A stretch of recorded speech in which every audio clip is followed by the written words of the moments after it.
she's never died in any of my campaigns that I've played her in. That's good. I'd say a good step one. Yep, but she's never been able to complete a campaign due to TPKs. Oh, so she's not dying, but No. but there is a. I need this explained. The math doesn't check out to me.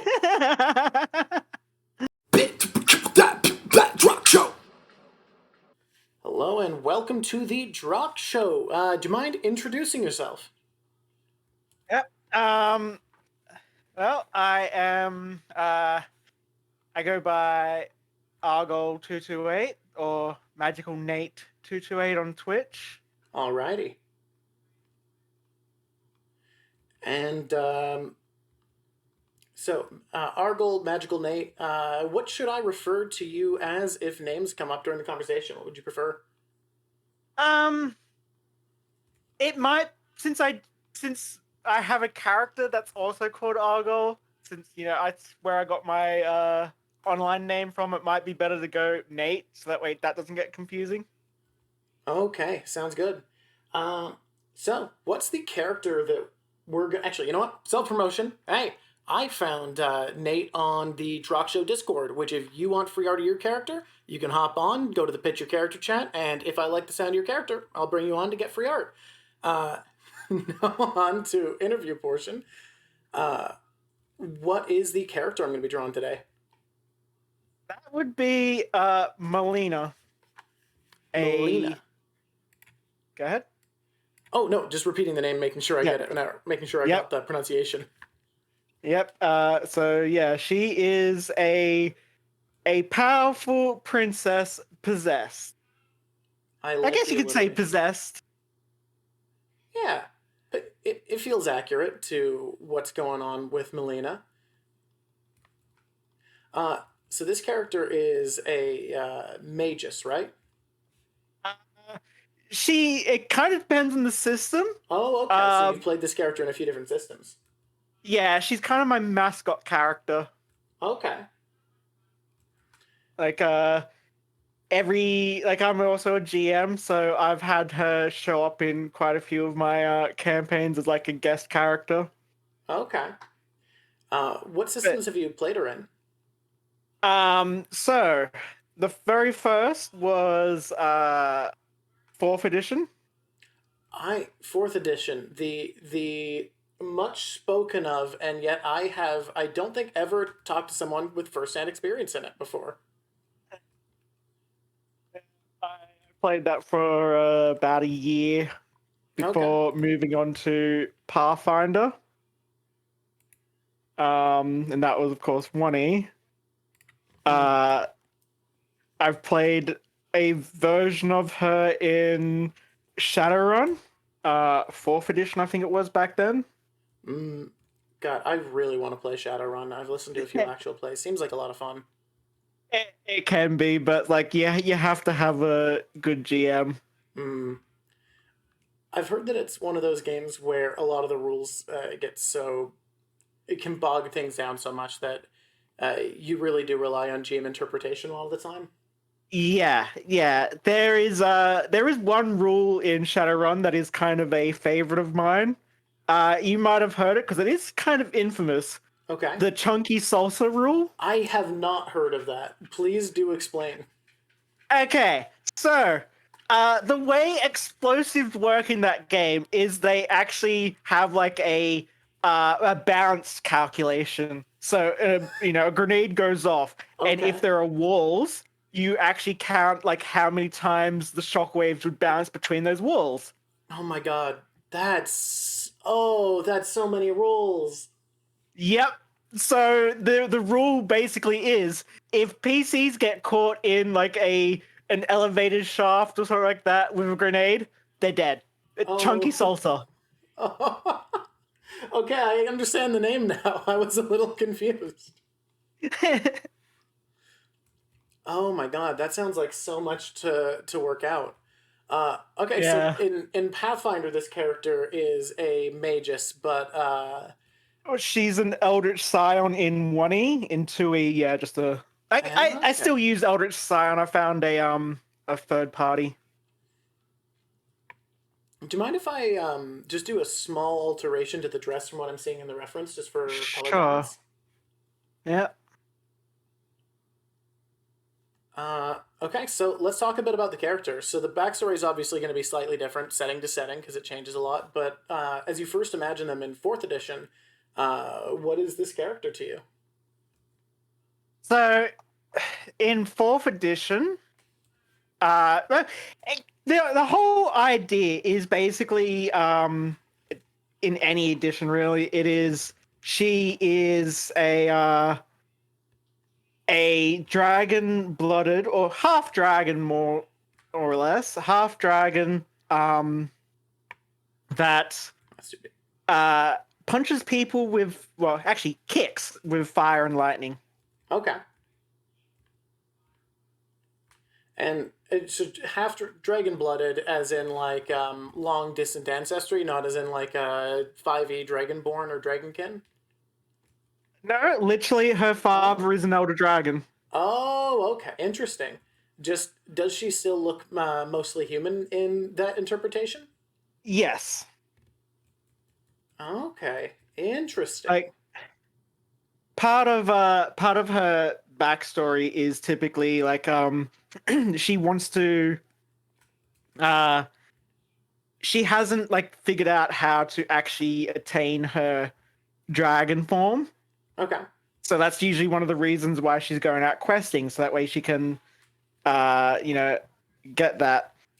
And that's where some of the other aspects of her character come into play. Okay. So yeah, let's talk a bit about that, because how do we get from being part dragon to what I saw in the picture character chat with the occasionally possessed by an ogre king? Yeah.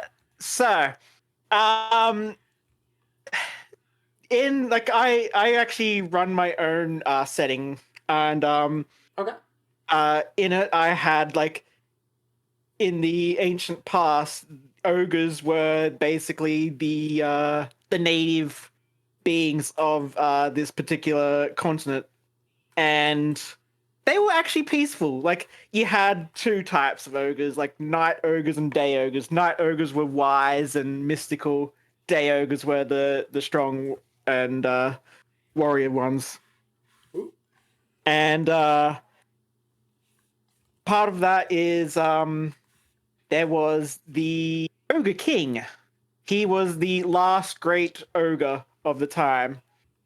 But his and his people were dying out, and humans were sort of coming in. Like, humans weren't invading; they were caretakers of the magic. Like, humans can help keep the balance of magic in my setting. So, like, humans were just kind of always there, and as the ogres were dying out, the humans were moving in to fill in. But yes, this eventually led to the Ogre King trying to keep his legacy, essentially uh, bound his spirit, his soul, into his palace. And this is where Malena then comes in, where she is searching for a way to get her dragon power. Okay. And she hears about the palace of the dragon, of the Ogre King, Mm-hmm. and the trial that he used to do to give his people extra strength. So she's like, sweet, that's what I'm going to do. I'm going to get strength from this trial, even though, like, it's probably long gone and there's nothing there. And that leads to her, the Ogre King, basically taking over her body, partially. Okay, so like yeah, I gotcha. So is that her kingdom, because she's a princess? Is that built on top of the ruins of the Ogre King, or was that something she had to like travel to, or? Um, it was his palace was lost in like a forest that was it was like a so it's a huge spiritual forest where, you know, as time went out, like as time went on, it started to grow and the spiritual power there grew, so it sort of became a hard to explore sort of area, because Okay. it was just like, you know, it's your typical mystic forest filled with spirits that don't really like people. Makes sense. A standard in fantasy, the mystical Yeah. forest full of stuff that doesn't like people. Mm-hmm. I think that and a mountain range called the Spine or something like that are obligatory in fantasy worlds. I don't have any mountain range called the Spine. Oh, not yet. You don't. I do not know, No. but maybe. when you go to publish it under the new ORC event one day as a campaign setting, they're not going to let you publish it unless you add in a spine. Damn. Every fantasy setting needs a spine. It's mandatory. How do you think Aragon got published? uh, that that is a series I've only ever seen the movie of, and I know that's a bad thing. I mean, it's a worse thing. Like the book is something that when you read it as a teenager, you think is really awesome, and then when you revisit as an adult, you're like, oh yeah, it makes sense that this was written by a teenager, like a particularly impressive teenager, but it does check out. Yeah. Okay, so it was in a forest, our standard forest of things that don't like humans. I want to point out real quick, Bronwyn in chat saying that the Ogre King is like her Yami. She's Yuki, and that's her Yami. Yeah, kind of. Except, unlike Yugi and Atem, she is still very capable without him. He's more for like, oh, this is going to require some actual like physical strength. So let's go ogre mode. To defend our good boy Yugi real quick, I wanna say, while Atem, I do like your setup better because the skills are different. Like strength versus magical skill is like a difference, so it's not just like, you know, they both do the same thing and one's just better. Yeah. As I will rag on Yu-Gi-Oh! A lot, the way that Yugi at the end of the series outsmarts Atem in their duel is kind of baller because he has to play against Atem's super luck by tricking him into going for a more dramatic victory. I think that is rad. Like, Yeah. Yugi's not dumb. He's just not like a magical card gamer. But no, that makes sense that like the Ogre King is more of a boost for a specific stat when needed. I'm gonna redo this leg. I just don't like it. Rather than just like someone who fully takes over and is relied on. Yeah. Like part of the story that I have is that like he does fully intend to like just subsume her, take her body for his own, and just become a new Ogre King. Mm-hmm. But they actually end up hitting it off. Okay, I like that. Oh, you there? Because it's like, oh yeah, she's just like this pink-haired princess that's all prissy and that, and then Malena has she's kind of the embodiment of shonen protagonist. I mean, so I mentioned this in my last chat. You did pick Magus in the PF2 version, which is the shonen protagonist class. Yes. I mean, I do rename Blazing Dive to Dragon Dive, her signature move. Hell yeah, as you should. Where the last person I talked to, their favorite move for their character that they had reflavored was Blazing Dive as well. Yeah, I mean, it's so cool. Yeah, the way she does it is like, so she flies, she jumps up in the air, and then using her flame, she forms like a dragon form around her, and then just dives straight into the ground. Like, that is so rad. I do love the idea of like surrounding herself with like a flaming dragon for an attack. I just also do feel like I've just realized I've booked another interview with someone who has a Magus, and I feel like I'm gonna hear a third incredibly rad interpretation of Blazing Dive. Like, I don't blame people. It's awesome. It's rad, and it's so ripe for reflavoring it in a cool way. Yeah, yeah. But, Oh, yeah. that's rad though. I love that of like striking down surrounded with a flaming dragon. That's awesome. Yeah. So I just realized I should have probably given you my reference for like what my ogres look like. Oh, okay. I'm just making a buff lady. Yeah, fair enough, because it's like I am a big fan of Breath of the Wild's bokoblins. Oh, they're so good. And They're cute. yeah, so I wanted to make an ogre sort of based on them, so kind of what I wanted the moblins to look like, but I'm not a fan of the tapir kind of moblins that we got. Mm. I'll take those moblins for the bokoblins we got though. Eh. Uh, okay, so I can try to incorporate that into the face. I was just gonna make it a buff lady, but I can work on a bokoblin face. Yeah. But yeah, so it's like I've got a bit of a curse with Malena though, and that is so first for starters, she's never died in any of my campaigns that I've played her in. That's good, I'd say. A good step one. Yep. But she's never been able to complete a campaign due to TPKs. Oh, so she's not dying, but No. but there is a. I need this explained. The math doesn't check out to me.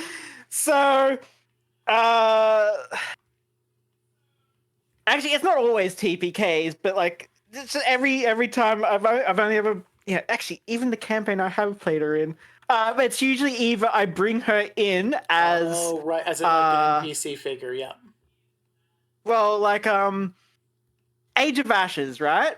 Yep. We love to hear about Age of Ashes. Yes. I just that my character just died in Age of Ashes. So, first I had her come in at the start during like the first, page 1, book 1. She was there for the fire. Then I realized that back then the Magus wasn't around, so Okay. I just had her as a I tried to make a melee sorcerer. Now, melee sorcerer can be viable. Yeah, especially when the Eldorei duelist got added, it's not bad. Yeah, but like I didn't even know we didn't know free archetype was a thing then. This was early days. Yeah. Oh, free archetype. I guess the Game Mastery Guide came out not too long into the life cycle. I played so much PF2 really early on. It feels like it took a while, but it was pretty soon. Yeah. But yeah, so Goblin face. I don't remember those little guys. Keep going. That's why I'm looking this way. yeah, I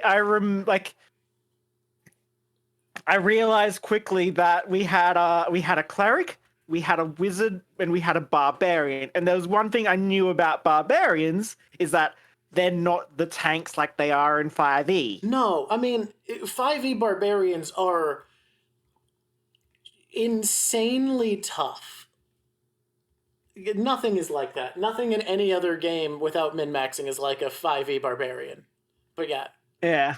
Specifically, the barbarian in PF2, a lot squishier. Mm-hmm. So yeah, I was like, I need to be a frontliner that can actually tank. Mm-hmm. So was this only 3 people playing? I I said there was me, there was the cleric, the wizard, and the barbarian plus me. Okay, so this was one where you were the player. Yeah. Okay, gotcha. So yeah, I was like, yeah, not gonna fit. So this was actually I then had her step out and brought in her brother Argo. Okay. Now he's a character all on himself in that he is a combat ballerina. And yes, I said ballerina, not ballet dancer. I love it. Great vibes already. We're off to a wonderful start. Yeah, so he was basically a monk, and I just flavored I went crane stance and had him doing all like. When you said ballerina, I was thinking bard, where you go for change your auditory trait to visual and play a dancer. But I really like the interpretation of the crane stance stuff as like swan style ballet. Yep. Oh, that's such a cool idea. Yeah, and like the whole This composition's not quite working out. The whole idea with him is just that. Yeah, he doesn't care about clothing is clothing. So he's like, you know what, wearing a cute pink tutu, sure, why not? So that was his style. But because it's like the backstory between like Malena and Argo, of course, brother and sister. She would always trick him, or get him to dress up as a princess, so that way, like, for games and that. So it's just kind of a thing that he's stuck with, and he doesn't care. I kind of like the casualness of that version of this concept of like, it's not some statement of masculinity or even like necessarily a direct act of political challenging of gender norms. It's just like, I don't know, it's fine, whatever. Yeah. And so I had him throughout most of Age of Ashes until the wizard fireballed him one too many times. Oh, really relying on that evasion to work, huh? Mm-hmm.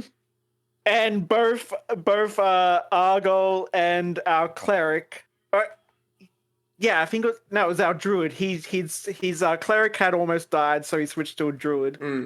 But yeah, we were both like, nah, we're out. This wizard is an asshole. We're out. So I brought Malena in as a legendary kineticist. Oh, okay, when that had been added.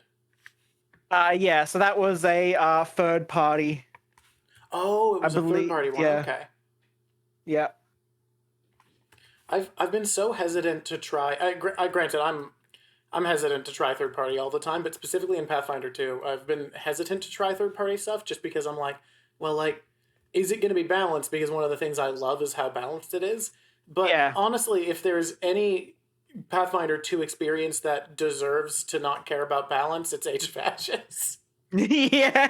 Like, later books specifically tell you that moderate encounters shouldn't be the floor. They should be like an expected thing, but not all the time. And Age of Ashes specifically only has 4 encounters through the entire modules that are below moderate. Yeah. Fuck you, Age of Ashes. You don't deserve playtested content. So many near TPKs in that the GM had to save our ass quite a few times. We've had to have an extra character brought in, and we're playing with free archetype to handle Age of Ashes. So how far are you in it? Book 4, I believe. Is that the dwarf one? I believe so, yes. Yeah, so end of book 4. Yeah, so I won't spoil stuff for the end. Maybe a little bit, but I've accidentally spoiled myself already on it. Don't for people in chat out there, but okay. But yeah, let's just say the first time the GM had to bail us out was the ruins in the Mwangi, not Magambia. That's the school. The school, yeah. Yes.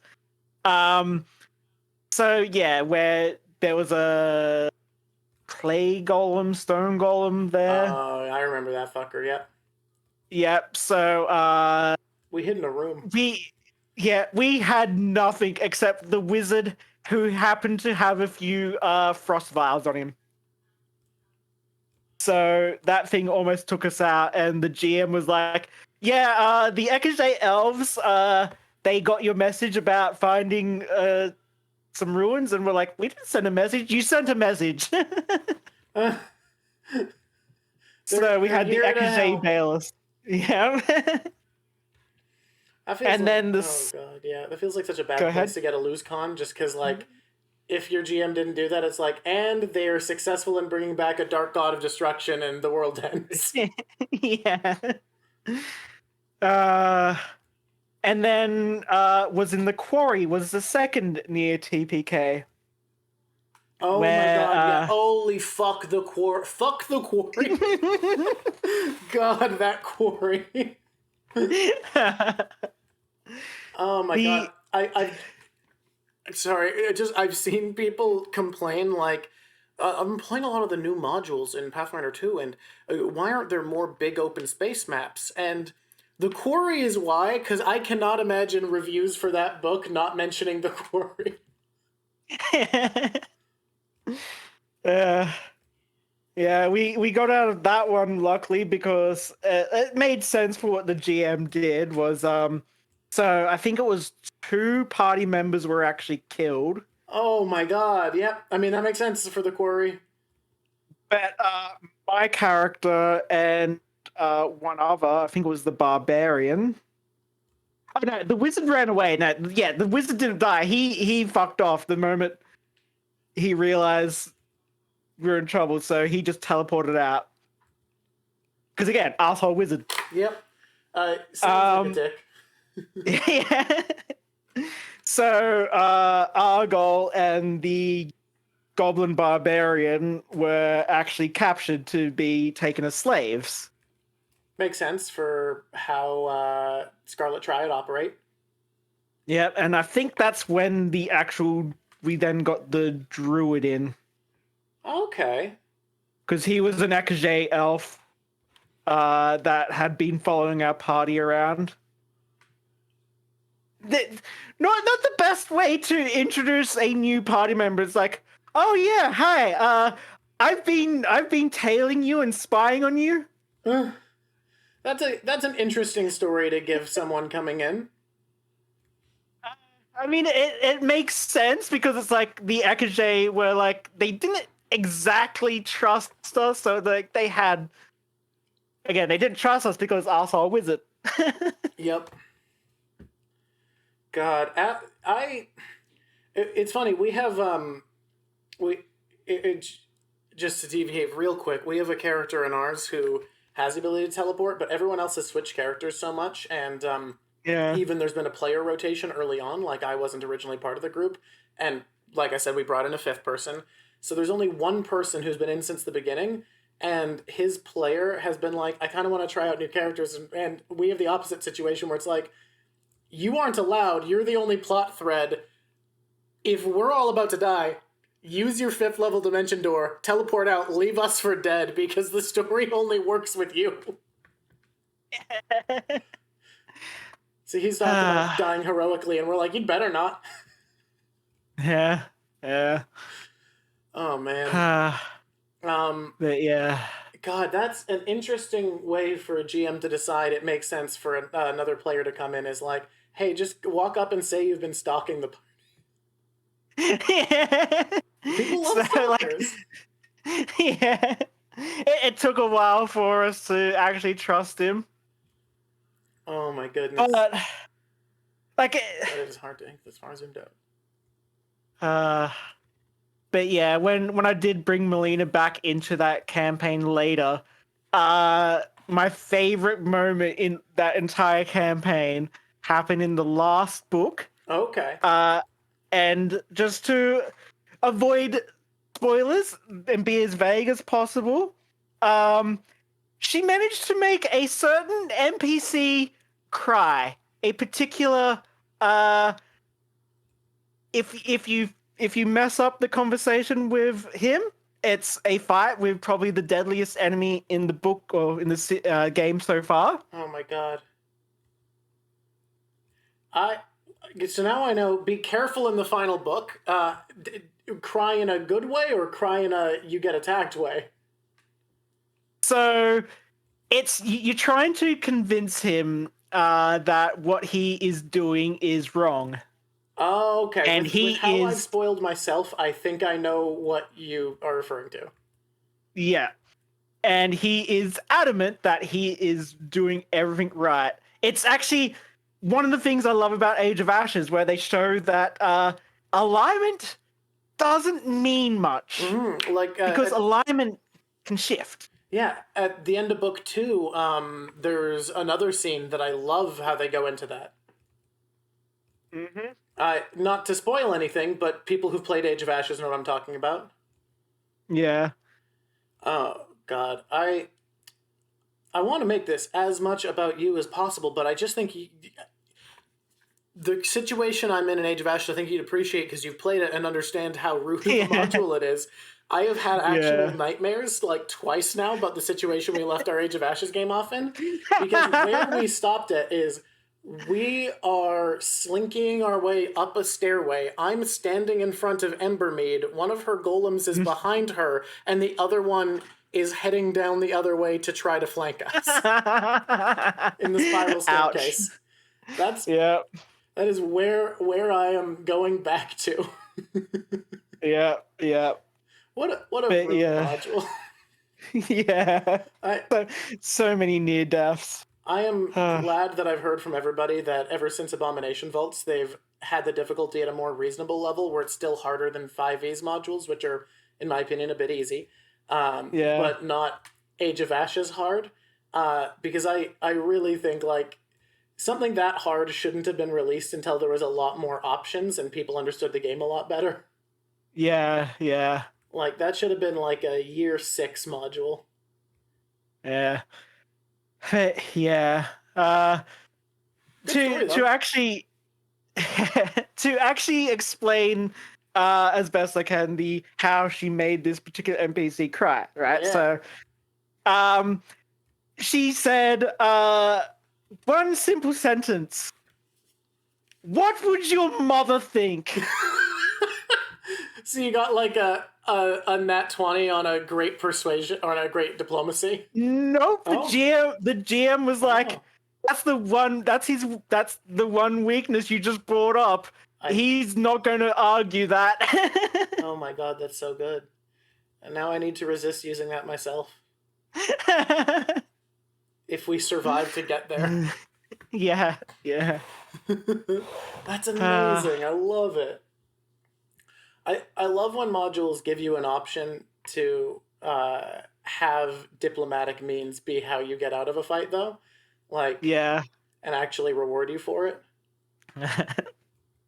But yeah, at the moment, the one campaign I'm hoping that she is actually going to be I'm going to play her from start to finish in is a Strength of Thousands. Oh, I've heard such good things, and this character would really fit Strength of Thousands. And this is also the first campaign that I'm playing in with her where the ogre stuff might actually also come into play. Like the GM, at the moment I'm playing her as an Eldritch Scion, which is, as I said, a third-party version of Magus, which just means that you're a charisma caster and you get a sorcerer bloodline. Peculiar, but cool. Yeah, Eldritch Scion in 1E was my favorite, especially Monk. If you go one level of Monk, what's it called again? Scaled Fist Monk. Okay. Which is a monk that scales off charisma. Okay. And then Eldritch Scion, Eldritch Scion scales off charisma. So it turns charisma into the god stat. Like it's 5e all over again, but earlier. Yeah. I think that's really cool. I like that. I like that idea a lot. I'm not too familiar with a lot of the subclasses of Pathfinder 1 because I switched from 3.5 pretty late, but Yeah. that sounds like a really cool one. Yeah. And go ahead. No. I was just going to ask for more info. So if you were going to say stuff. Yep. Yeah. So, in Strength of 1,000, so she's an Eldritch Scion with Druid archetype, and ooh, that's my phone. I better turn that off. No problem.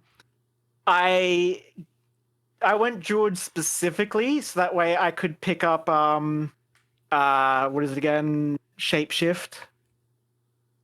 And the GM is going to work it into that, like, she's not actually getting shape-shifting from Druid powers. Instead, it's the Ogre King. Oh, I like that idea as a way of reflavoring that, but getting to keep it as part of your character. Yeah. That's really cool. So... And yeah, it's going to be fun, because it's like, I'm not sure how we're going to do it yet, whether it's going to be a thing where it's like, every morning I have to make a roll to see, like, because the idea is that she basically ends up leasing her body to him. So it's like, he might just be like, oh, it's my day for the body. Oh, I also just had a thought of, like, it fits so well in with the anathema of the Wild Druid too, because if the anathema is to never become fully part of civilization, and the idea that the Ogre King won't let you settle down, won't let you own a home, like, this isn't my civilization, so I refuse to take part in it. Yeah, and of course, to counter that, Malina's like, well, yeah, fine, you're going to have to wear pretty dresses and heels. We're both getting our way if we're sharing a body. Yeah. Oh, I love that idea. But, man, the fact that she wears heels is one of those things that has been built into her character in an interesting way. Okay. Thanks to a GM. So, as it stands at the moment, is that she has a Fae gift. Basically, she did a favor for a Fae as a child, and the Fae gave her a gift. And it's kind of like a corrupted wish kind of thing, but not really, because she doesn't care. She's actually kind of happy with it. Where it was like, she was like, oh, I wish I could, like, because she was just learning to wear heels for the first time, and she's like, oh, I wish I could, move with perfect balance and grace in my pretty heels when she was a kid. And so the Fae is like, sure thing. So now when she isn't wearing them, she's as clumsy as a newborn. Oh God, that's so cute. That's a great way of, like, having it be justified, but also having, like, a comedic repercussion as well. It's something in general that I like about this character. I love characters that kind of are a bit, but I feel like I only want to play them for a short period of time, and it feels like this is a character where it's a bit, but then there's also enough substance behind it that they're, like, you aren't left with just a gimmick. Like, this is a fun and interesting character aside from the bits. Yeah. Which I think fixes the bit issue. Yeah. The story of how that happened was kind of funny. So it's like, before I had that whole Fae gift aspect, I was playing it. This was in 1E. Oh God. The very first time I played her in 1E, before I even knew about the Magus, she was such a horrible build. She was that's the big problem with Pathfinder 1E is horrible builds are very easy to make. Yep. She was a monk sorcerer. Sorry, I accidentally skipped to another image by accident. No worries. Monk sorcerer. Okay. Yep. That's before I realized how bad monks were in 1E. Yeah, monk and ranger, and to a slightly lesser degree, paladins got a heck of a glow up moving to 2E, huh? Yeah, probably one of my favorite classes in 2E. Monk is right up there with Magus, and it's always like, do I want to go monk or do I want to go magus? Hard choice. Wait, so you're saying your favorite character, who you have as a mascot, acts like a shonen protagonist, and that your two favorite classes are magus and monk? Color me shocked. Like the punching one and the one with anime attacks with a magical weapon. Mm-hmm. Yep. Yeah. Yeah, the PF2 monk I love. I feel like 5th edition got close to making monk right. Like the feel of monk in 5th edition is really good. They just are outperformed by the other classes too much when you look at raw numbers. So it just ends up not feeling as good as it should, but it was close. Like, I think they were really close. And what I find interesting about that is the PF2 monk for me is perfect, but they looked at the 5e monk being close to perfect, and then we're like, okay, so we could just do what they did and tweak it a little bit, and instead they took the Pathfinder 1 monk in an entirely different direction. And I do respect that like, they clearly weren't inspired by the 5e design of monk that was almost great. Yeah. Yeah. Further down. Yeah, so that campaign that I was playing her in had one particular player who is I think it was his first time playing in a campaign in Pathfinder in Golarion as well. Because like they were a stickler for medieval realism, which is play Warhammer Fantasy Roleplay. That's not what Golarion is about. Exactly. It's not the setting for, like, God, that. So what kind of things did they do? So first it was like when first introducing our characters, he's like, why does she have pink hair? And I'm like, well, because she's a dragon-blooded sorcerer, her hair is pink because that represents her dragon scales. It's red. Unnatural. It's magic. It's magical shit. Yeah. And he's like, oh, and she's going to go into combat in heels? And I'm like, yeah? Magical he's shit, like, my man. Yeah. But like, there were times when like the GM, he would do it for fun, where it's like, oh, you failed a stealth check while trying to sneak past some bandits in the city. So he's like, Malena tries to sneak past, but it is hard to sneak past as her heels make a echoing clack. Yeah. So it's like, yeah, that's a fun way of showing how she failed. Just flavoring the role, yeah. This player then took that seriously and was just like always complaining about the fact that she wears them. And it got to the point where her collection, because she had a bag of holding with all her shoes, he had decided, like, the GM actually came to me and he was like, I've just been told by this player that he's going to essentially dump out all of Malena's shoes into the campfire while she's asleep. God, that... And he's like, yeah, asshole moment. Yep. Was this the wizard? Or no, this is a different game, right? Yeah, this is a different game. Okay. So, like, the GM's like, just, tell me if you want him, if you don't want him to do it, I'll stop him and we won't have an issue about this. And I'm like, you know what? Let him have, like, maybe take out a couple of them just to let him have his, his fun of annoying her, and we can role play a bit. No big issue. Just not all of them. Did you have the idea for the curse / blessing at this point, or was this before that had been added? This was before that was added. Okay. The GM then came back to me like just before session. He's like, I have come up with a great idea. He's going to destroy them all, but just stick with me. And I'm like, okay.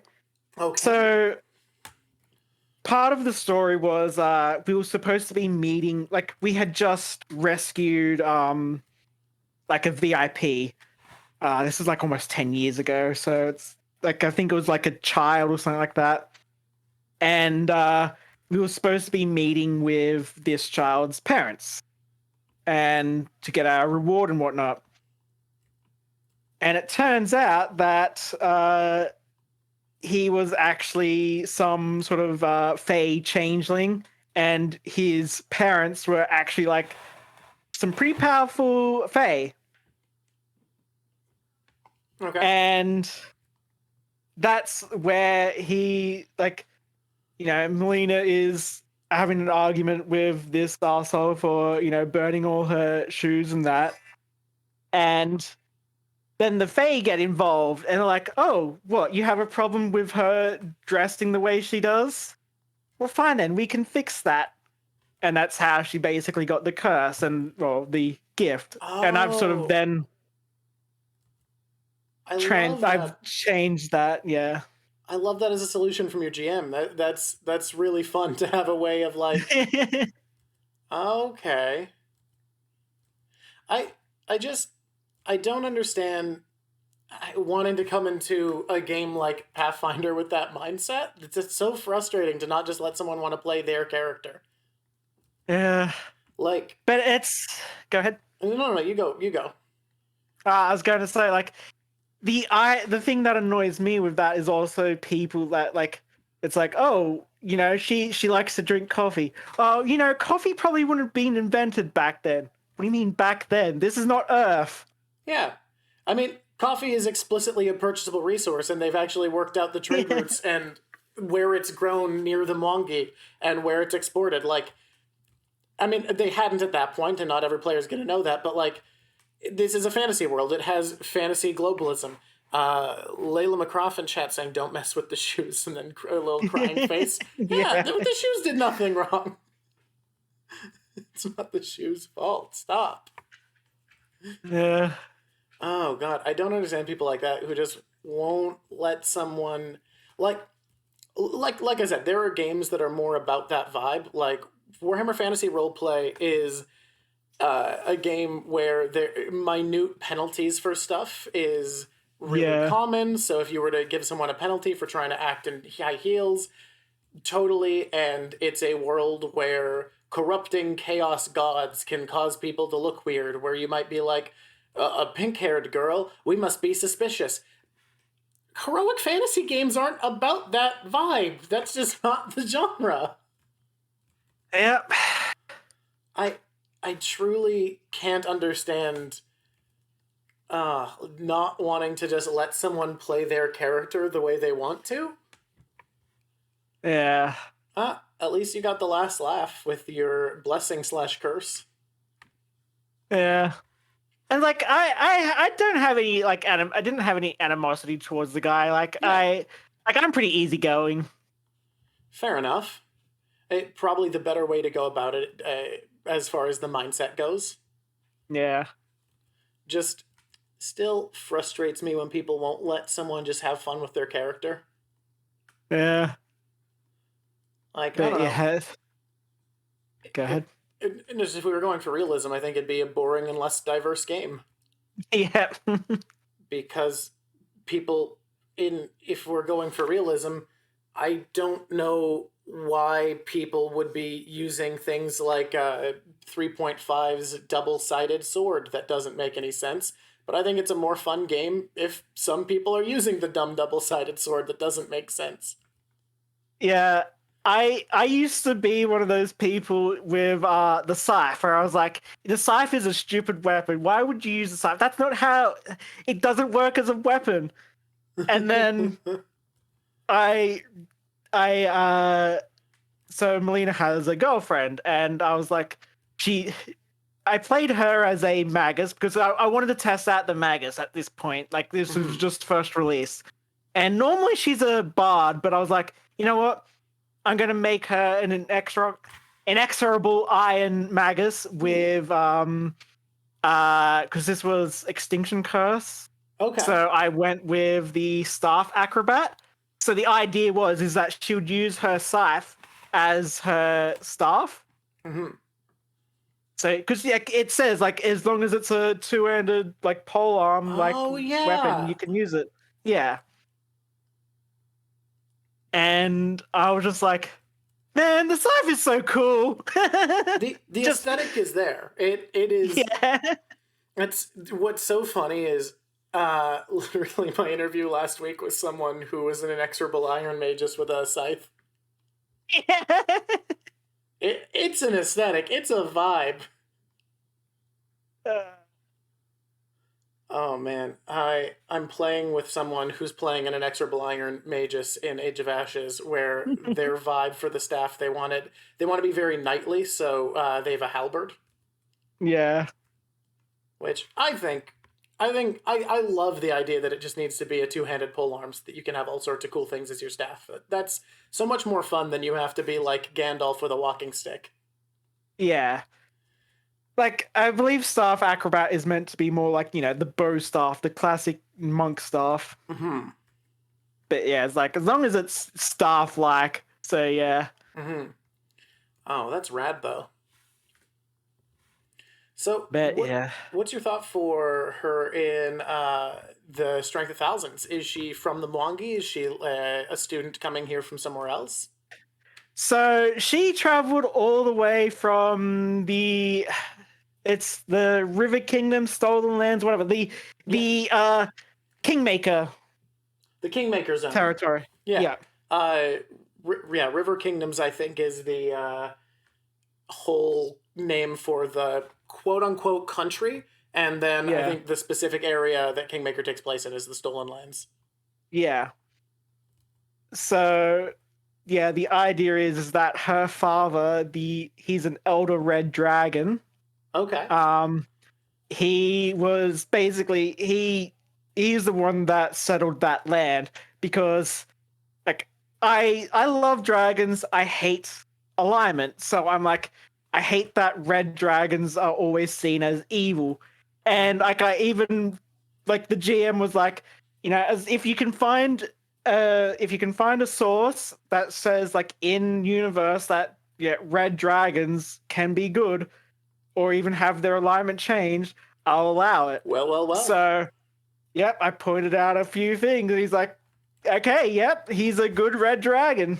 Yep. Look, it just takes a lot of discipline, but they can do it. Mm-hmm. What's that quote from Skyrim? The bad guy, the once bad guy? I don't know. Pathfinder. Yeah. I can't remember the line exactly though. Is but it yeah. nobler to just be a good guy or to have to work hard Yeah. to be a good guy? I think the second one, because that's me, and it favors me if that's the better one. Yep. And then it's like, Parthenax, how many people did you eat first, though? Yeah. Like, my man, did you redeem? Have you been to prison for this? Yeah. Like, I know you've said you're a good guy now, but like, was there a path involved there? All right. See, I don't want to like. The one thing I hate about Skyrim is the fact that you can't 100% like you can't complete the major storylines if you like Parthenax, because it's like you can't do the what is it, the Iron Blades, whatever they're called again. Yeah. I could not tell you. The level of versed I am in Skyrim lore is nothing. When people talk about the debate between Stormcloaks and Imperials, I'm like, all right, cool. I mean, the answer to that one is, do you want to be a racist? Stormcloaks. Imperials are at least more inclusive. I mean, look. I will say, I think it's more subtle than that because people being conquered by an outside source being racist. Yeah. Look, because it really is. Do you want to pick the people who are external conquerors or the people who are racist because they've been abused by people? Because both of those are bad. Like, I think the real answer is I played both, I did both, and I didn't feel like the good guy in either time. Yeah. It's like with Fallout 4, it's just like, yep, don't go any of the paths, just stick with the Minutemen. Yeah. But yeah. The blades with Parthenax, they're like, okay, sure. So you're basically our liege. We have to follow everything you do. But we can't recognize you as an actual member of the Blades until you kill every last dragon. Hey, look at that. Parthenax, go kill him. And I'm just like, middle fingers up, fuck you, He seems walk like out. a chill guy. Yeah. Man,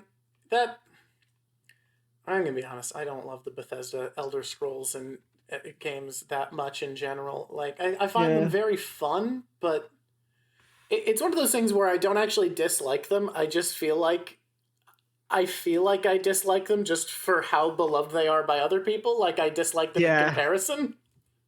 Yeah. I think what... Go ahead. No, they're fun, but that's it. For me... go ahead. No. I was going to ask for what's your take?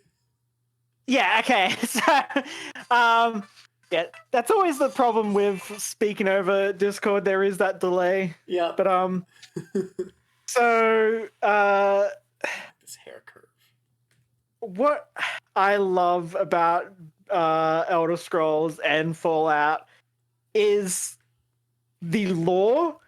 And it's not really much playing the games. It's more like finding all these like lore tubers and being like, I think one of them's like Epic Nate, who will explain all these theories and that, like how the world of the Elder Scrolls is all a dream of one godlike being that if he ever wakes up, then that's it. I got it. It's Nate bias.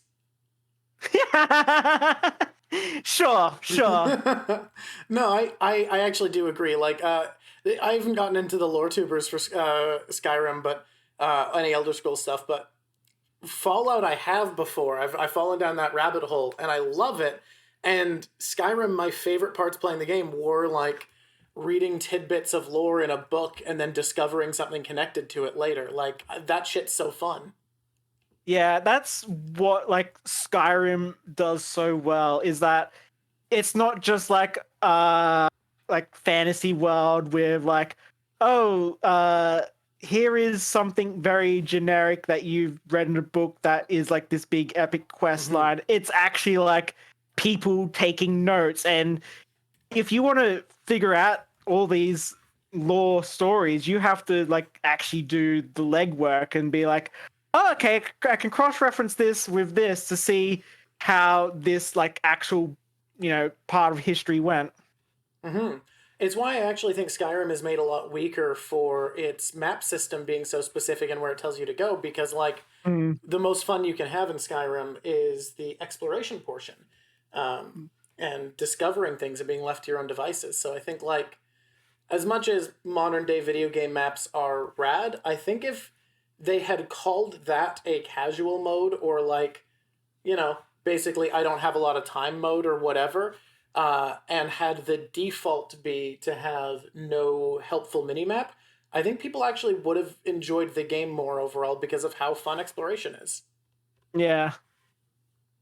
Like, granted, I'm just describing make it more like Morrowind, but, I don't think that's the wildest take to have.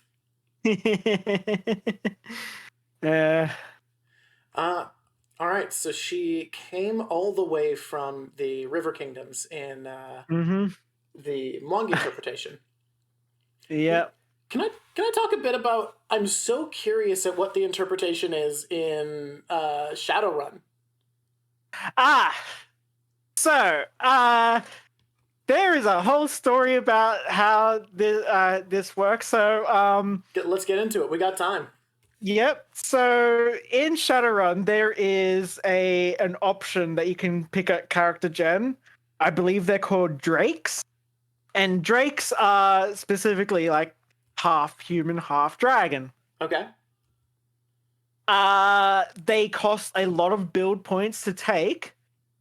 And any GM that actually knows the world of Shadowrun will basically tell you no. Because drakes are hunted. Oh, no. Yeah. Are they visible dragon people, I'm guessing? It can really depend based so it on varies one to another. Yeah. Like there are a lot of options. So yeah, she was a Drake. I think it's called a Mystic Adept, or they're Yeah, basically like I think that's punchy what they're called, the mystics. adepts. Yeah. Um, and like the GM was like, I'm gonna let you do this character for the next campaign I run if Mhm. you actually do something to unlock it in this first one he's running. Oh, interesting. Yeah. And so the idea was that he had this whole story where now Shadowrun is definitely a dark setting. Like it is Yeah. it's not like happy fun time. So because she was a Drake, she was uh basically kidnapped by a some rich corpo. Mm-hmm. Um Because worth noting for people who don't know, real quick, Shadowrun is a cyberpunk setting, so corporations own everything. La da da. You know it once you know it's yeah. cyberpunk. Just cyberpunk that has magic. Basically, is how to visualize it, so you get a context. Yeah. All right, let's keep going. So yeah, she was kidnapped by a corpo, and of course she was very unlike, she was not going to follow any orders or anything like that. And she was too rebellious, so the corpo decided that he had had enough, and turned her into a I believe they're called a Ben Roku doll. Okay, unfamiliar. So the Bunraku parlors are essentially brothels, but with cyborg whores. Oh no. Yep. So Oh boy. she was basically stripped of all her essence, which is like every time you get cybernetics, your essence decreases, or it's essence in Shadowrun. Mm-hmm. Um, yeah, he just turned her into a literal sex doll. Horrifying. Mm-hmm. So basically, I had to play her as that, and the idea was that she had the other Shadowrunners had rescued her, and she had just like got enough of her memory back to realize what she used to be, and the whole story was to build up the money to get the extremely expensive surgeries. I think they're called like uh essence therapy or something like that. Mm-hmm. Basically remove all the cybernetics, give her old body back as best you can through genetic modification, Mm-hmm. and restore her essence loss. Okay. That that go ahead. No. I was just gonna ask for Discord issues. Yeah. So yeah, that was, it was actually a fun idea playing her as like this something that is completely against her character. You know, she's usually she's not a very sexual character. Mm-hmm. It's not something that you would bring into the character by default. Exactly. Yeah, I think So having to sorry. I think that's one of those things that, like, if you are comfortable with the people you're gaming with and you've talked about this, it could definitely be a fun storyline. yeah. Eh. Sorry, what were you saying? So yeah, like the the the part that was funny though was that the very next campaign ended up ending early. So it was like I had fun playing her the way that she started out, but then I didn't get to fully play the Drake aspect for the second campaign. But didn't get it to was still actually play the version you wanted. yeah. That is a shame. What were you thinking we were going to be like? What was the goal with her in Shadowrun? Like, what are the Drake abilities and stuff? Because I'm so unfamiliar with deep lore Shadowrun.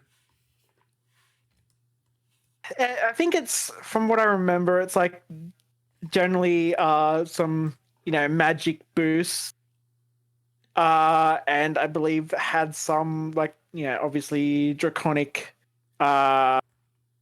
Like I think they essentially got a breath weapon. I can't quite remember.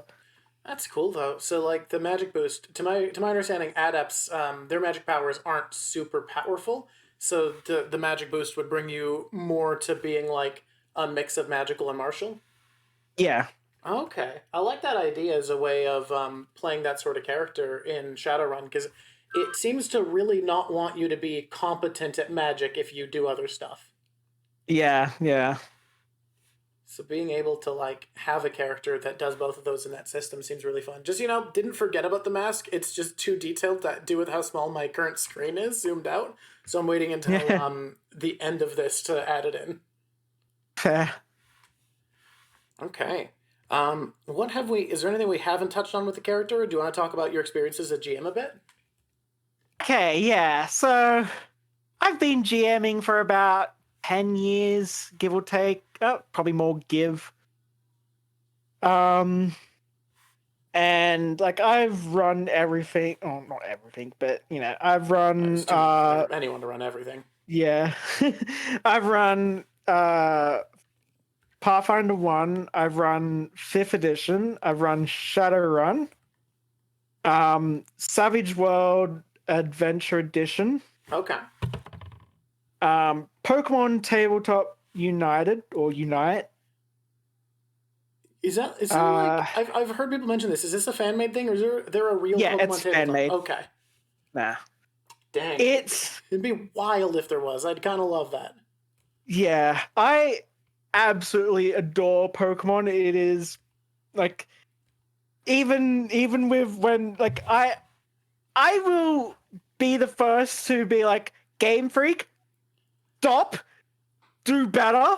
Like I will not defend Game Freak, but I will still always love Pokemon. Well, my current take on the newest gen is I'm madder than Game Freak than I ever have been because, in my opinion, Scarlet and Violet are the best Pokemon games there's ever been, but made so poorly that it's hard to really enjoy them despite that. Yeah. Like, great games made poorly. It's such a bizarre, upsetting thing because it's like, no, this has so much potential. This would have been incredible. What are you doing? I want Mega Evolution back. I feel that. I love them visually.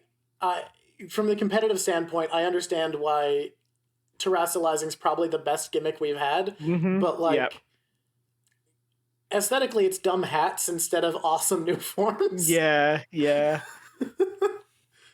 It's a lot harder to feel hyped about. I wonder if you could guess my favorite Pokemon just based on what you've learned about me. Oh boy. Okay. Let me think. This is tough because there's 1,000 of these guys. Can I ask some clarifying questions? Okay. Are we talking? Is this from the 2D or 3D era? Your favorite? 2D. 3D era. 2D era. Oh, 2D era. Nope. Okay. Yep. Okay, that makes it a little bit harder. Okay. Is it a psychic type? Yes. Is it Gardevoir? Yes. Okay. Yeah, my guesses were Gardevoir and Hatterene. I love cute things, and when I first saw Ralts being captured by Wally, I was like, I want that. I mean, very fair. I love Ralts' design. I think it's adorable. Yeah. I like Gardevoir. Like it's not up there for my favorites, but it's always been one that I'm like, yeah, that's sick as hell. You do you, Gardevoir. Yeah. Never really cared for Gallade much. I love Iron Valiant. Iron Valiant is so cool because I love that it's a mix of both of them. Like, I've seen so many people refer to it as Future Delayed or Future Gardevoir and fight about it, but it feels like its type is both of their secondary typings mixed together. Yeah. It's very clearly meant to be both of them. Yeah, why not both? Yeah. Iron Valiant is rad. Overall, the Future Paradox Pokemon I don't love, but Iron Wings and Iron Valiant are so cool. Yeah. But yeah, the Pokemon tabletop system is a system that is jank as all hell. I mean, most fan-made stuff is. Like, it's barely it functions really well as a simulator at some points, because that's what it is. It gets really bogged down by battles because it's like it tries to be that simulation-esque aspect of the video games. I would genuinely just be like, all right, so we've reached a battle. Everyone open Pokemon Showdown. Yeah. Yes. I will play the enemy you're up against. I have my level 13 Rattata. But yeah, like that system. I ended up just using Savage Worlds to run a Pokemon campaign as my second Pokemon-based campaign. Probably an easier idea. Yeah. Like, I've been recently playing a fan-made thing, and it's not even fully fan-made because it's a combination of two existing games, and it's still every once in a while you'll run into something like playtesting would have found this jank and cleaned it up. Yeah. Like, there's even, like, on the Discord for PTU, they have, like, this in the resources thing where you download it. They have, like, this big, like, here, make sure you read this first. Oh my God. And it's like this documentation about how building for defense does not work. How building mix does not work. What? You must be all attack. Oh my God, that's... So it's just like, yep, put 40, I think it's 60% on about 50% of your stats into attack, and then about why are they doing EVs in this? Just, ugh. It's so every level you get a stat point. Yeah. Yeah. I guess that's an RPG way to do it. Just, God, that sounds like a lot. Yeah. Oh well. You know, if people have fun with it, I guess that's what matters, but I would definitely just do what you did and take a, like, really adaptable RPG and make it very loose. Yeah. The next time I run a Pokemon campaign, I'm actually going to be doing it with Battle Zoo's Eldamon. Nice! Battle Zoo, for anyone who doesn't know, is just basically considered by most people the best, most legit, and by far most play-tested of the third-party content you're going to find for Pathfinder 2.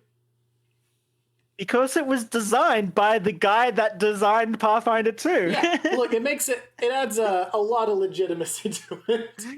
Yeah, like Mark Safter. I can't remember how Mark.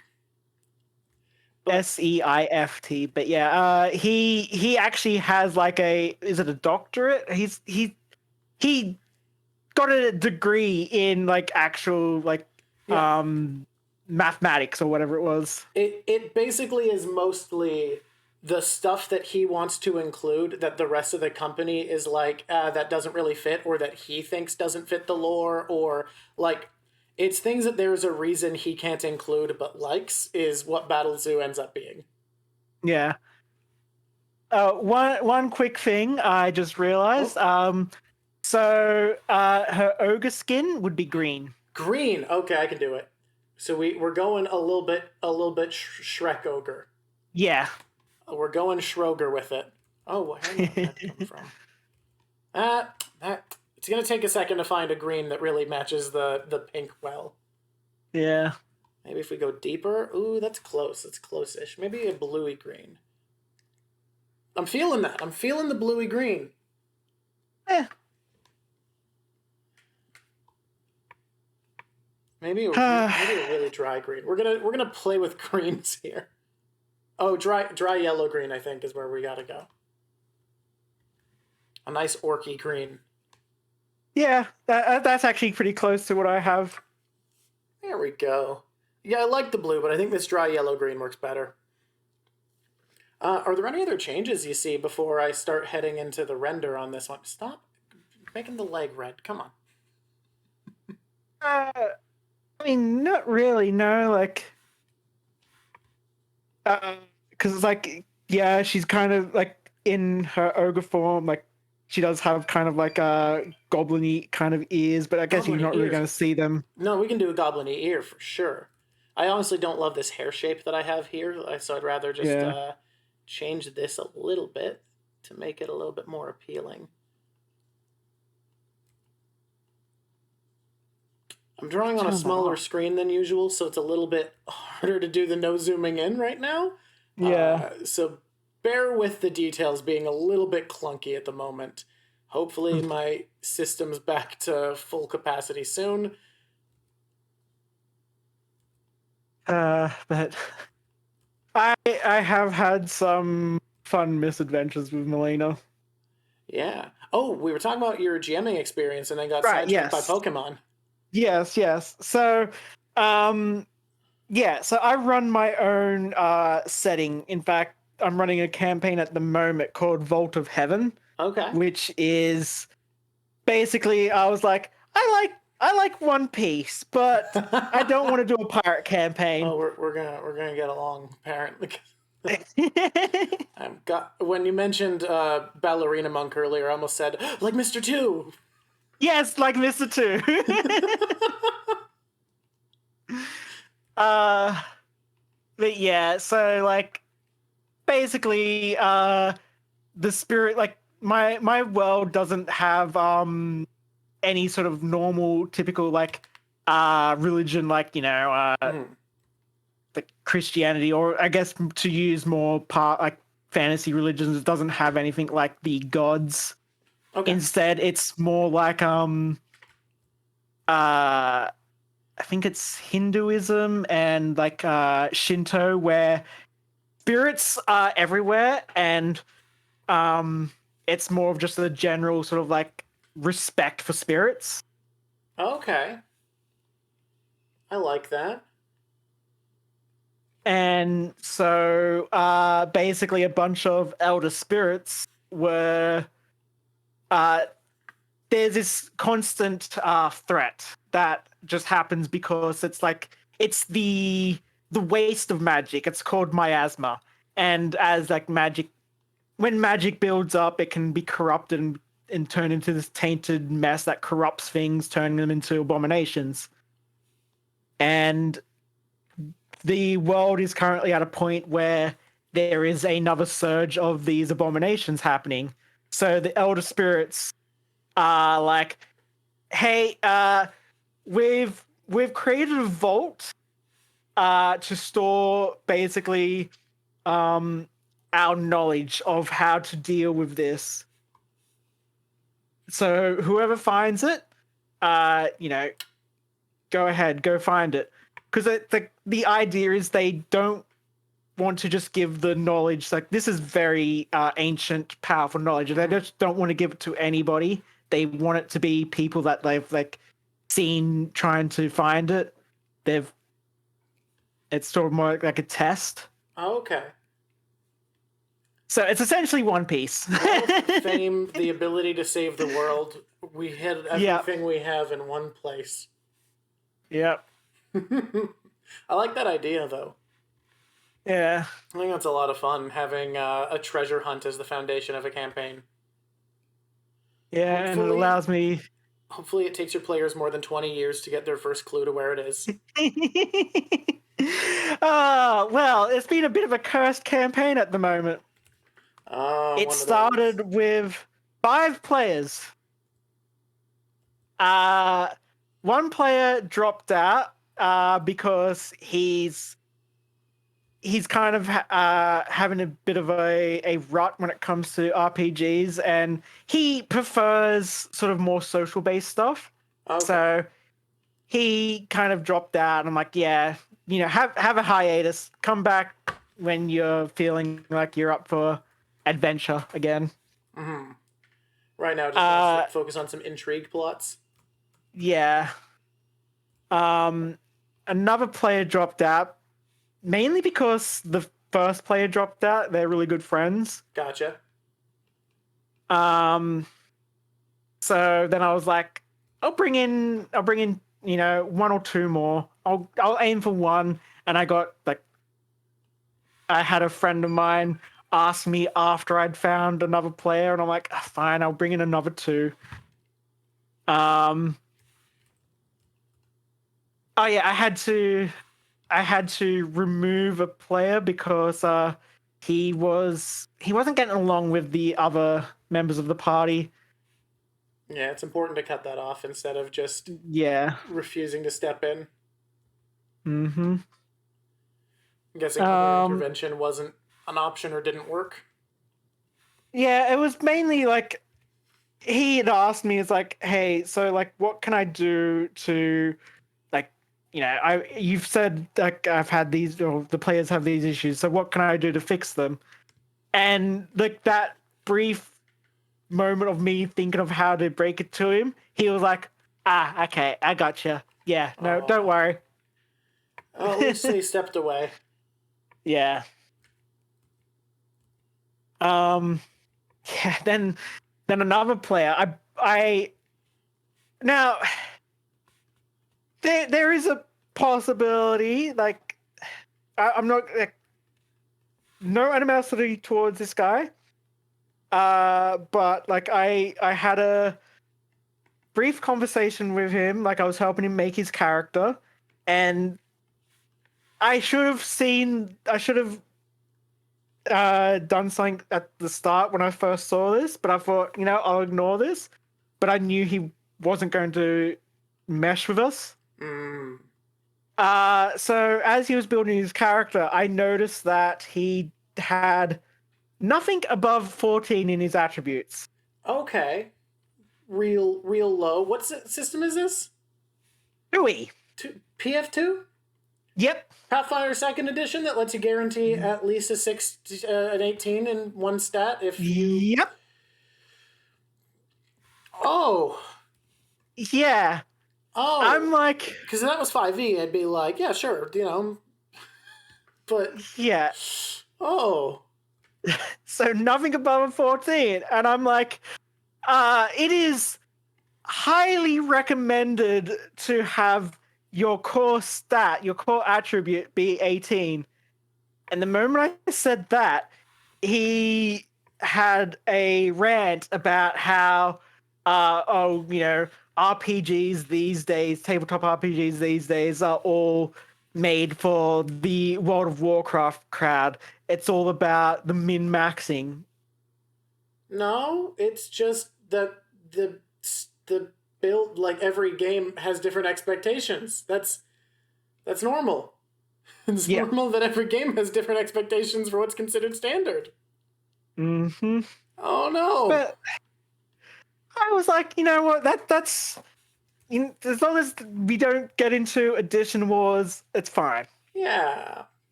Oh goodness.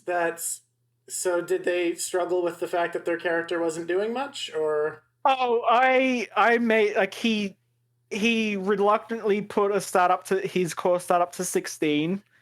Did some. I've played a character with only a 16 in their core stat, and it wasn't like, it can be an issue, but it's not a death sentence. It's not you accomplish nothing. Yeah, and like again, like the guy, like, other than that, like he was like, I liked his character. He seemed like a great, decent guy. Mm. But then there was immediate clashes with the other party members, and I'm just like, okay, yeah, I should have known that was going to happen. Mm. Hard to tell sometimes. Yeah.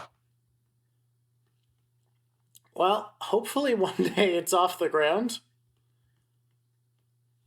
So I'm just going to run it with 3, And because the party has their own guild, and I've like been given them guild members, they basically can have like a rotating fourth GM PC basically. Yeah. As long as you're not solving problems for them and the like, and it's more of just so that they're not overwhelmed in combat. Nothing wrong with that. Yeah. Like, I used to be fully always against GMPCs. Like, I'll never use them. I don't care. And then I started playing, I started GMing Warhammer Fantasy Roleplay and immediately realized, oh, they are trying to hire people to go with them for dungeon delving for treasure because that's the logical thing they would do. So I've tried to move into, it's okay, I'm just going to have these characters not solve problems for the players unless they use the NPC skills as a tool. Like, hey, is there anything you can do here? And then the NPC will be like, yeah, I can do this. Yeah. It's tough to find the balance sometimes. Huh. And so there is something I just also just realized about this image, and it's like it's too late now, but it doesn't matter. Like it might not be too late. What's the issue? I was just like, it would have been nice if you like were able to actually put like show because of how important the heals are to her, just getting them. Yeah, I can do that. Here, let me think. I'm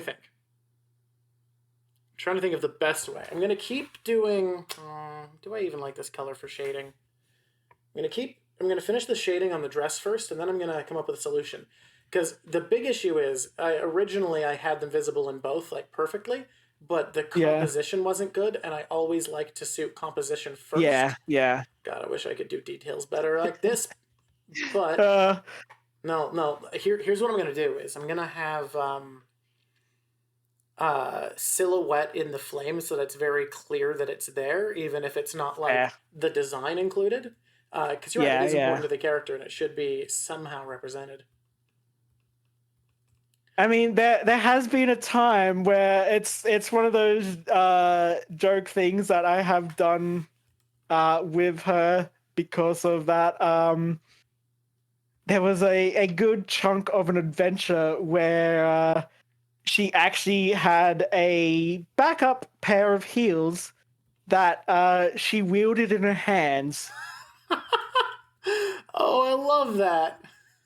As daggers? Basically, like she wore them like essentially as gloves and just like essentially punched with them. Oh my god, I love that idea. Because so it's like hand wraps of mighty blows or whatever. Like it's like the way that was explained. The GM was like, "Well, it's her heels that are enchanted." Yeah. And there was a hand wraps. Yep. And there was a situation where her legs were like the party had been captured and they were all bound, and she was able to get her hands free.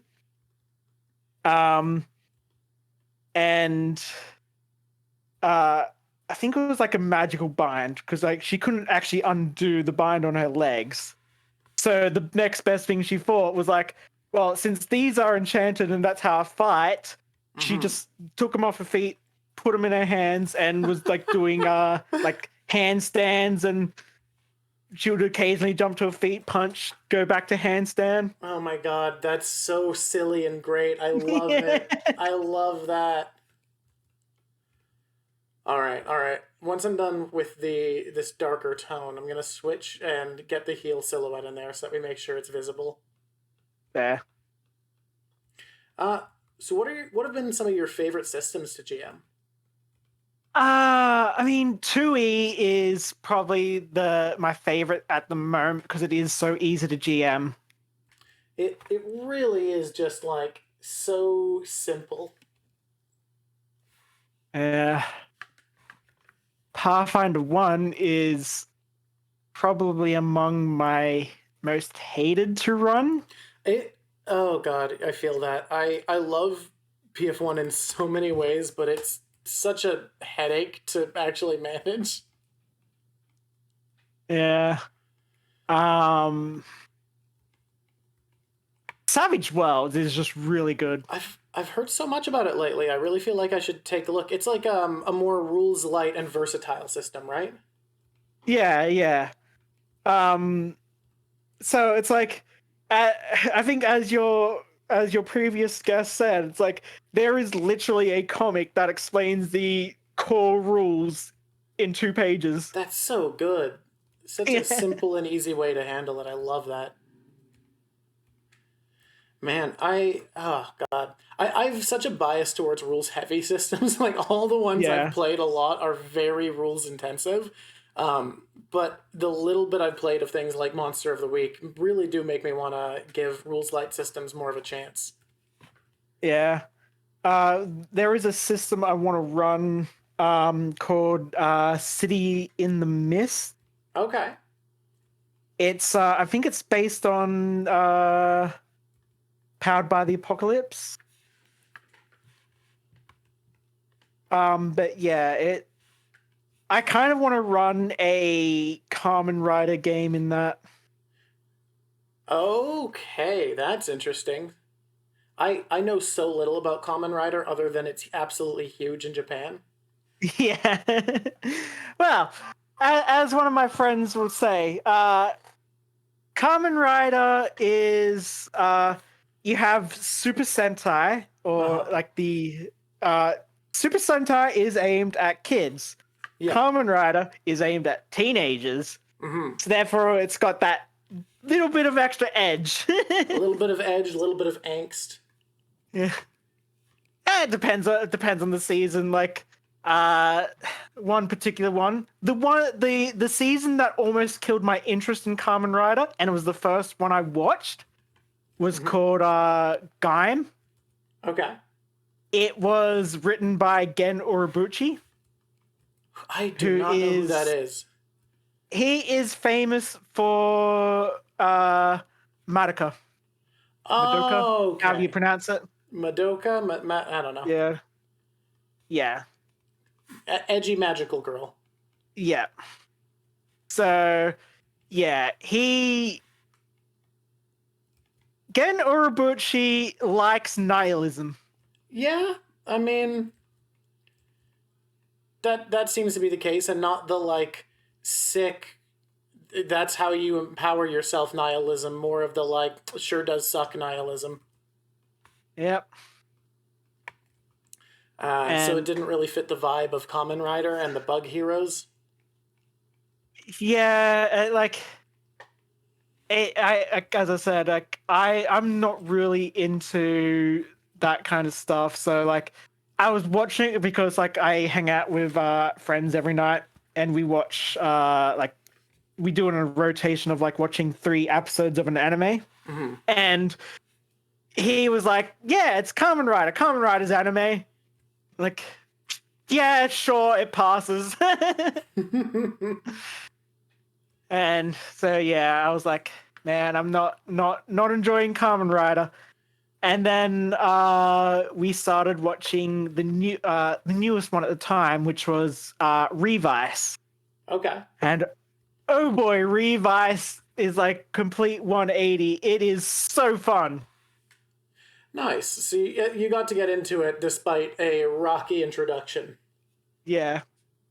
Well, that's good. Glad it eventually managed to hook you. Yeah. So, like, the next character I'm building for an Agents of Edgewatch campaign is like I'm playing in is going to be Kamen Rider themed. It's actually Kamen Rider themed based on Iron Valiant. Oh, okay. Tell me how that works. I am very curious. Iron Valiant being the robot combination of Gardevoir and Gallade. So I'm going Inventor with Mindsmith. What's that one? I know so little about Inventor. It's one of the classes that I've looked at and been like, I don't know if I got the brain space for this. Inventor is, well, my prototypical Inventor character is another one of those characters that I could go on for hours about. It's actually Malena's best friend. Okay. She's a goblin that loves Magitech, and she basically made a mecha. But the inventor that I'm going for this time is going to be Armor Inventor. And so one of the feats at level 2 is Collapse Armor, where it's like, yeah, for one action, you can just make your armor appear or disappear, like collapse down into a thing. So I'm like, I can have her have a a Kamen Rider belt, so that way she can do the henshin and all the stupid but fun stuff with that. Like, Now, I don't know what a henshin is. Is that just the henshin armor? henshin means transform. Oh, It's okay. literally Japanese for transform. Okay, so it'd be like the Super Sentai suiting up sequence. Yeah, or the Power Rangers, it's morphin' time. Or magical girls. Yeah. Gotcha. Or I guess like a Super Saiyan transformation or Gear Second or whatever. Yeah. But it's like they always have fun trying to come up with like the gestures and poses they do for the henshin. Mm-hmm. That's why I said kind of to things like Gear Second and Super Saiyan, just because there's so much less panache. Yeah. It's usually just like a pose or getting angry or whatever, and then it's done. He's screaming for a while. But yeah, the Mindsmith is an archetype that allows you to essentially just think up your own custom weapon and manifest it. Oh, nice. I like that as an idea for the inventor. Yeah, so invented armor with Mind Blade. And I'm even going to do the whole thing with how Iron Valiant has like the arm blades that then can be taken off and turned into a double-sided glaive. Hell yeah. I love that idea. Okay. And it's a lot rougher than I feel like I could get if my rig was all together, but you know what? It may can do. I'm liking this. We're coming around to the end at least. Yep. We've indicated the high heel. We've learned a lot about the character. I really like the concept that you have for it, and I like the idea that you have a connected rotating cast through all the different settings you played in. I think that's really fun. Yeah. Because I find with most players, and myself at least, I just end up kind of like revolving dooring my characters, going from one to another as I go, rather than building up this like smaller catalog that you can reinterpret a bunch of times. I think that's really cool. Yeah, though a lot of my friends, every time like they're discussing like running a game or whatever, and like I get invited, it's usually a case of like, okay, and which one of your crews are going to be this time? And it's like when I come up with something new, they're like, oh, okay, Shocking. And then they're me like, how's it going to connect back to your setting? That's where they get me. Who's this one a friend with? Because it's like, yeah, every time I create a character, I'm then like, because like I'm learning how to like I'm doing game design at the moment, like video games, and so like every time I create a character, of course I want them to be in my world. Yeah. And I also feel like that's a great way of like building up connections that you can then reinterpret into the stories. That way it feels natural. No, I agree. I think it's a pretty cool idea. It's definitely something I've not really heard of before, but I think it's very fun to have this connected catalog instead of going more broad with it. Okay, that looks nicer. Just cleaning up the shading shapes, because sometimes drawing is easier than others, and sometimes you forget how things work. It's the thing. Yeah, I love this concept, though. Yeah, it all started like from back in high school, almost like almost 20 years ago. There was like a writing assignment that we had to do in English, like English class. And the teacher basically said that the one thing you have to do for this writing assignment is the story needs to have a twist. A lot of the class, of course, interpreted that as in like the classic, plot twist near the end. Mm-hmm. And I instead, I wasn't the only one, but like A few people. and I was the only one in my small group of friends where I was like, okay, what if the twist isn't like a plot twist? Instead, it's a twist on a classic trope. Yeah. And so I was like, okay, what is a good classic trope? Dragon kidnapping princess, the knight goes to save her.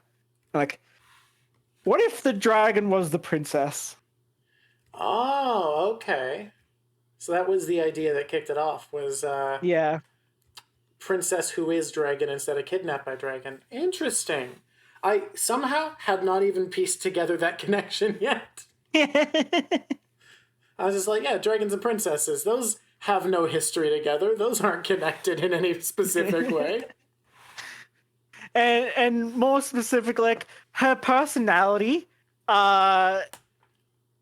still is kind of very close to that original concept, because it wasn't just any dragon that I decided to base.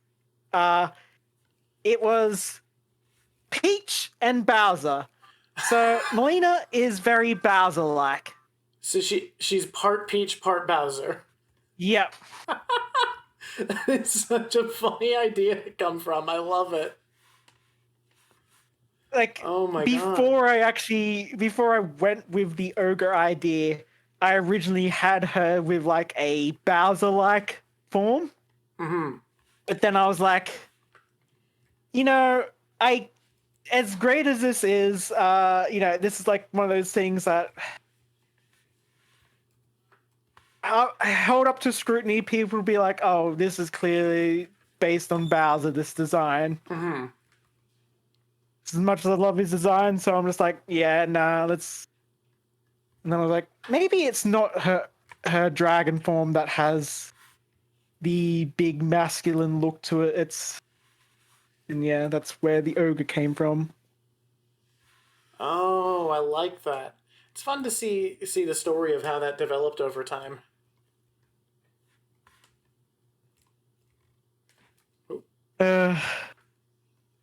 It also doesn't help that originally, so her brother Argol, before I had them as brother and sister, they of course were the love interests. Ah, so that was whoops, I accidentally zoomed in. That was a change that came later. Yeah.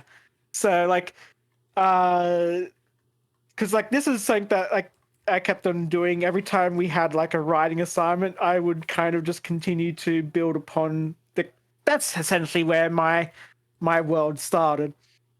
And Okay.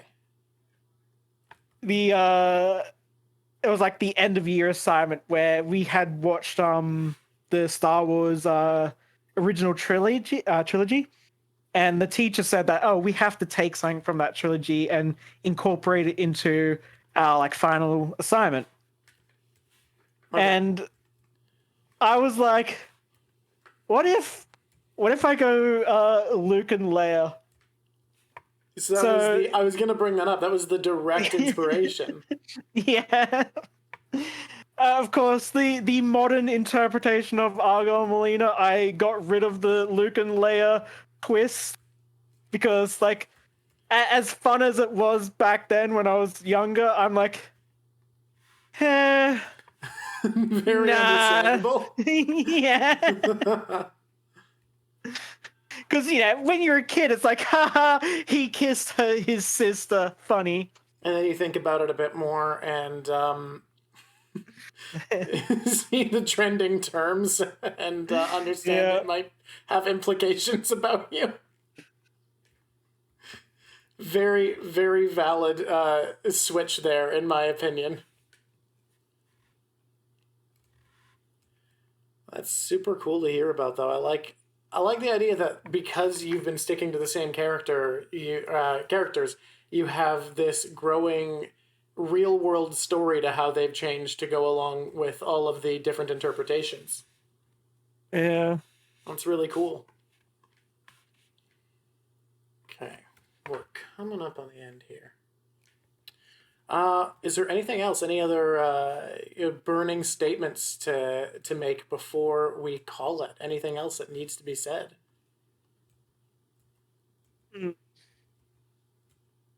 Not that I can think of, except that, you know what? I hope they've fixed kineticist from the playtest when that finally comes out. Oh god, the interviews that I've seen, like the info that they've leaked, seems to suggest it's a lot nicer. I like the direction they were going with, but it definitely didn't feel like it was all together. Yeah. Oh, that's an accident. And Come on. one thing, actually, one of those things that I've learned while like studying game design and that, and I feel like one of the biggest weaknesses of second edition is their sticking with Vancian casting. Yeah, so my take on that is sort of, I don't like the way 5e did it. I don't like quite how simplified it is because it takes away the identity of sorcerers. But I do also agree that like it's just too much homework to prep that many spell slots, and there has to be a third option. Yeah. So my dream would be for Paizo to be like, hey, we've developed this this subsystem that you can just easily slot into casters. And it would be two different versions, one for prepared and one for spontaneous. Yeah. And both of them based on sort of like a cooldown system. Like as much as 4th edition did right and did wrong, the idea of a cooldown system has merit. Ooh, that's a spicy take in the community. Mm-hmm.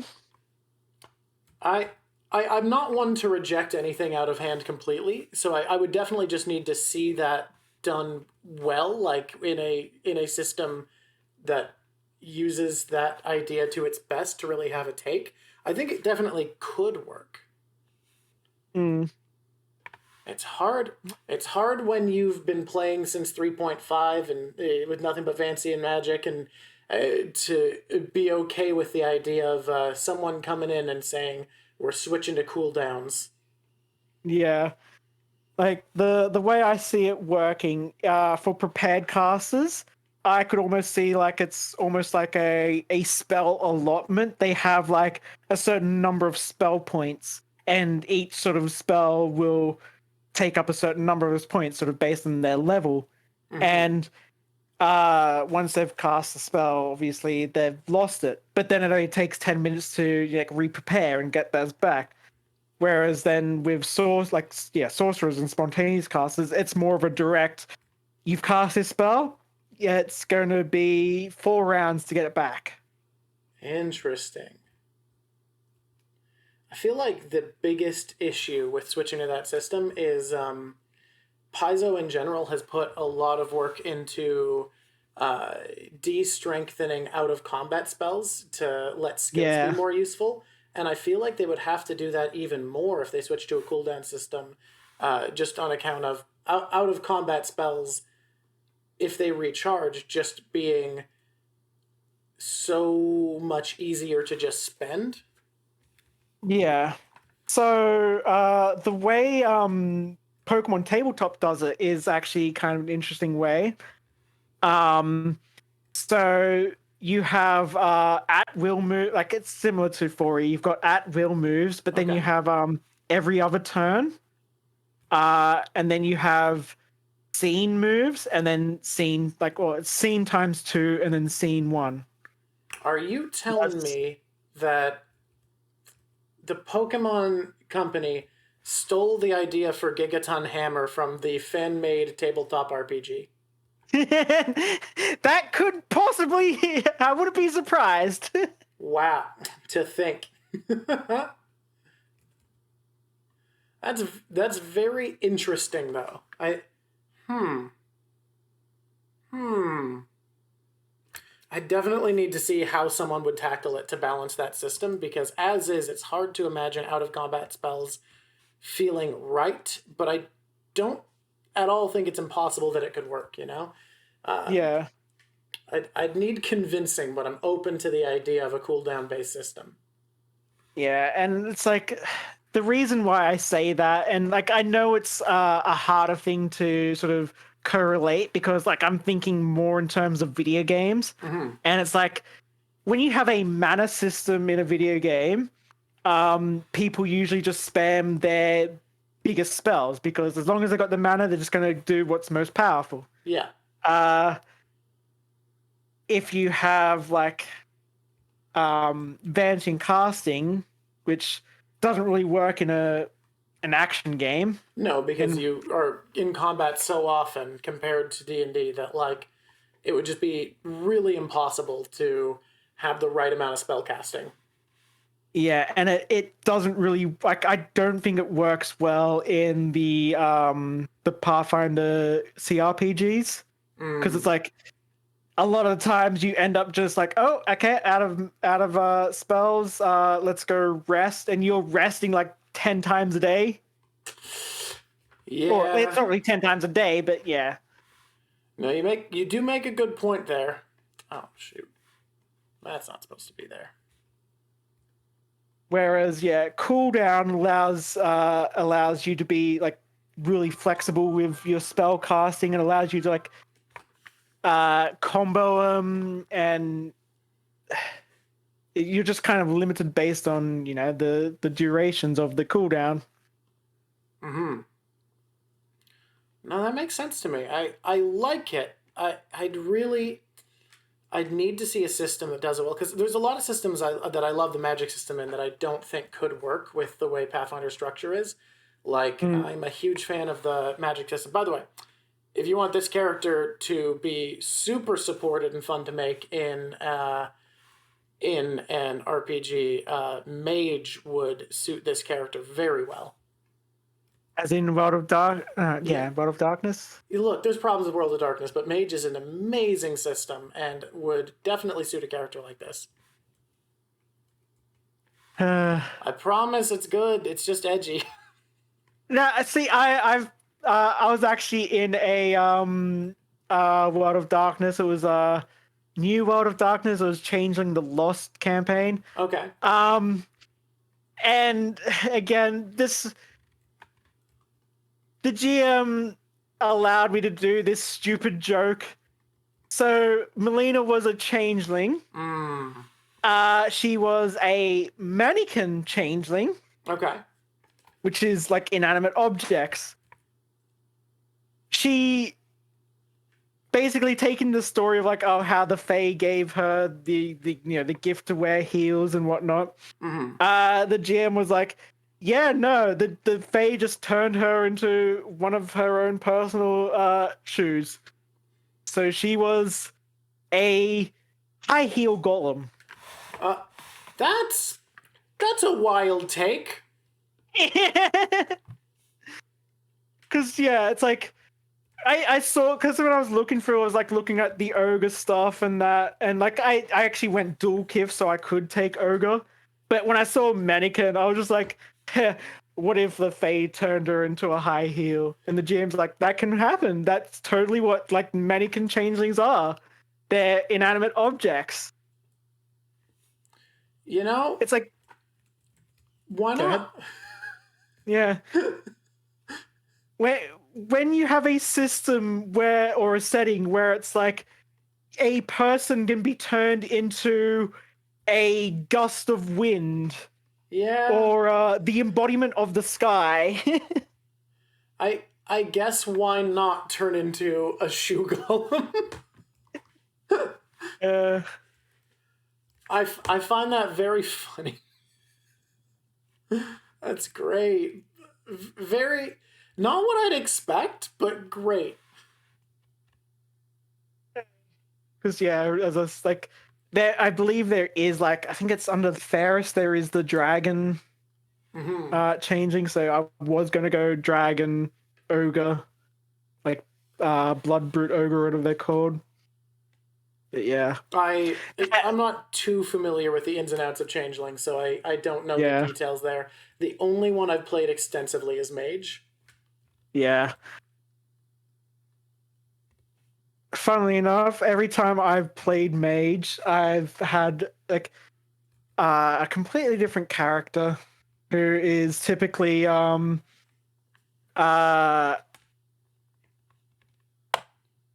she is a like the stereotypical Lolita kind of like super cutesy Japanese girl, you know, in the gothic dress, and she animates armies of toys. Aw, well that's fun. Okay. I think... God, I do wish it were easier to draw right now, but I think this is the best I'm getting at the moment without zooming in, which is going to be an in-between conversation sort of thing. Is there anything else that we should quickly talk about? Anything you want to plug before we call it? I had a ton of fun talking to you, by the way, and I really do like how this came out. I wish I had a little bit more screen space so the Disney imitation side looked a little better, but I love the Ogre Princess. There's nothing for me to really plug. Like, I used to stream, but I don't anymore. Oh, fair enough. But yeah. So any ending comments or thoughts before we say goodbye? Actually, there is one ending comment, I guess, and that is, thank you for allowing my weirdness. No problem. Thank you for coming on, and thanks for hopping in last minute, especially. And honestly, great to hear about this character. I had a ton of fun because this is, like I said, it's a ridiculous concept, but in an incredible way. Like, this is the best kind of silly. Have a great rest of the day. We're going to continue on with the stream, and if you at home are watching this video and say, hey, stream, that sounds fun, link to the Twitch below. Please come join. All right. Have a good one. You too. Bye. Bye.